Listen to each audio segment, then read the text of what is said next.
অভিজিৎ গঙ্গোপাধ্যায়ের কাছে এবার চাকরিহারারা সল্টলেকে বিজেপি সাংসদের বাড়িতে তারা যান। অবসরপ্রাপ্ত বিচারপতির কাছে চাকরিহারাদের একাংশ যান।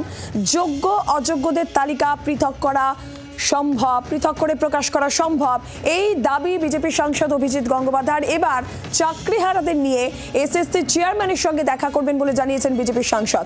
আরো বিস্তারিত এই বিষয়ে তথ্য দেবেন পিয়ালি মিত্র, রয়েছেন টেলিফোন লাইনে প্রতিনিধি। পিয়ালি, কি জানা যাচ্ছে অভিজিৎ গঙ্গোপাধ্যায় কি বলেছেন? তার কাছে চাকরিহারাদের একাংশ গিয়েছিল। একেবারে দেখো, যৌথ সংগ্রামী মঞ্চের 7 জন প্রতিনিধি এসছেন এবং এই মুহূর্তে তারা অভিজিৎ গঙ্গোপাধ্যায়ের সঙ্গে আলোচনা করছেন এবং অভিজিৎ গঙ্গোপাধ্যায় যেটা জানিয়েছেন যে কিছুক্ষণের মধ্যেই তিনি এবং তার সঙ্গে কৌস্তব বাগচি এবং এই 7 জন যারা এসছেন তাদেরকে নিয়ে তারা এসএসসি চেয়ারম্যানের কাছে যাবেন। গিয়ে তারা দাবি জানাবেন যে সিবিআই যে লিস্ট পেয়েছিল হরিয়ানা থেকে, যে কপি তারা পেয়েছিল ওএমআর শিটে, সেটা যাতে প্রকাশ করা হয় এবং একই সঙ্গে তার পরামর্শ এই কপিগুলো অর্থাৎ ওএমআর শিটগুলো যদি পাওয়া যায়, সেটা যদি 25 লক্ষ হয়, সেখান থেকে বেছে নিতে হবে একটা নির্দিষ্ট কমিটি তৈরি করে, যেখানে বিভিন্ন স্কলার বিভিন্ন লোককে নিয়ে সেই তারা থাকবে, যে কমিটি এই ওএমআর শিট থেকে বেছে নেবে যে কারা যোগ্য এবং সেইটা বাছাইয়ের পর সিবিআই তাতে হাইকোর্ট সুপ্রিম কোর্টে যাতে রিভিউ পিটিশন করা যায়, এটাই তার পরামর্শ। একই সঙ্গে অভিজিৎ গঙ্গোপাধ্যায় বারবার মমতা বন্দ্যোপাধ্যায়কে কাঠগড়ায় তুলছেন। তার বক্তব্য যে এসএসসি চেয়ারম্যান তারা এগুলো করতে চান, কিন্তু মমতা বন্দ্যোপাধ্যায়ের নির্দেশেই তারা এটা করতে পারছেন না এবং বারবার করে তিনি শিক্ষামন্ত্রীরও প্রশংসা করছেন এবং তাদের বক্তব্য যে তারা শিক্ষামন্ত্রী এসএসসি চেয়ারম্যান তাদের কাছে যাবেন, তাদের কাছে গিয়ে বলবেন যে এই যারা মানুষ যাদের চাকরি চলে গিয়েছে, তারা যে সমস্যায় পড়েছে, তাদের কাছে এই মুহূর্তে আত্মহত্যা করা ছাড়া উপায় নেই, তারাও যেন তাদের পাশে দাঁড়ায় এবং মুখ্যমন্ত্রী যে কথা বলছে সেটা না শুনে তারা যাতে বিদ্রোহ ঘোষণা করে। মোট কথা অভিজিৎ গঙ্গোপাধ্যায়ের বক্তব্য যে এই সমস্যার জট কাটানোর সম্ভাবনা রয়েছে যদি সমস্ত ওএমআর শিট যেগুলো একটা হরিয়ানা থেকে সিবিআই যেটা উদ্ধার করেছিল যে কপিগুলো, সেটাকে উদ্ধার করার পর সেখান থেকে কমিটি গঠন করে সেখান থেকে যদি যোগ্যদেরকে বেছে নেওয়া যায় এবং কিছুক্ষণের মধ্যেই অভিজিৎ গঙ্গোপাধ্যায় এসএসসি চেয়ারম্যানের সঙ্গে দেখা করতে যাবেন এই চাকরি প্রার্থীদেরকে নিয়ে। পিয়ালি, ধন্যবাদ তোমাকে। অভিজিৎ গঙ্গোপাধ্যায় অর্থাৎ তার বক্তব্য যে যোগ্য অযোগ্যদের তালিকা পৃথক করে প্রকাশ করা এখনো সম্ভব, এই জট কাটা এখনো সম্ভব। অভিজিৎ গঙ্গোপাধ্যায় কি বলেছেন শুনবো।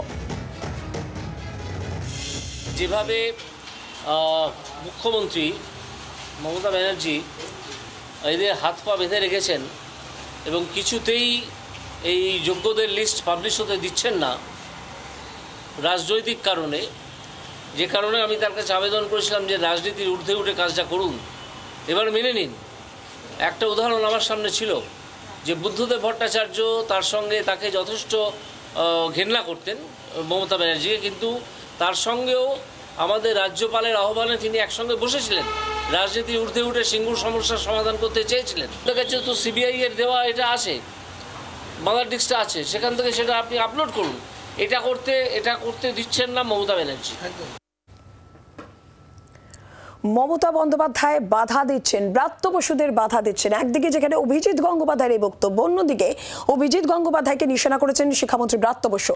বিচারকের আসনে বসে রাজনৈতিক কথা বলতেন, রাজনৈতিক নেতা হয়ে এবার বিচারকের মতন কথা বলছেন। অবসরপ্রাপ্ত বিচারপতিকে পাল্টা নিশানা শিক্ষামন্ত্রী ব্রাত্য বসু।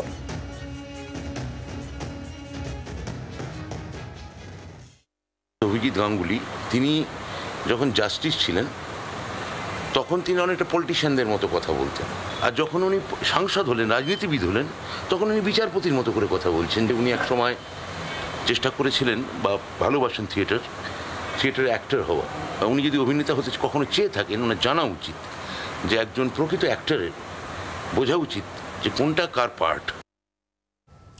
শ্রেয়সী গঙ্গোপাধ্যায় রয়েছেন টেলিফোন লাইনের প্রতিনিধি। শ্রেয়সী, একটু বিস্তারিত জানতে চাইবো যে ব্রাত্য বসু এবার পাল্টা অভিজিৎ গঙ্গোপাধ্যায়কে নিশানা করছে। একেবারে দেখো, যে বক্তব্য তিনি রেখেছেন সেখানে তিনি স্পষ্টত বলছেন যে অভিজিৎ গাঙ্গুলি যখন তিনি বিচারকের আসনে ছিলেন, সেই বিচারপতি আসনে ছিলেন, সেই সময় কিন্তু কার্যত দেখা গিয়েছিল যে তিনি যে ধরনের মন্তব্য করতেন তা একজন বারে বারে তারা সেটাকে মনে করেছেন যে সেটা একজন রাজনৈতিক নেতার মতন তিনি মন্তব্য করছেন, বিচারপতির মতন তিনি মন্তব্য করছেন না।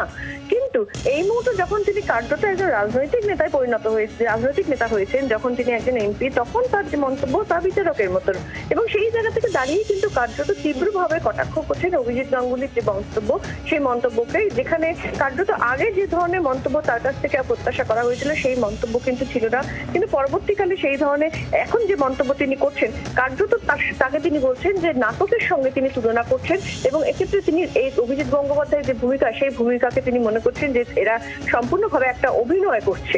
তিনি। বাংলার আওয়াজ, বাঙালির আবেগ, জি 24 ঘন্টা।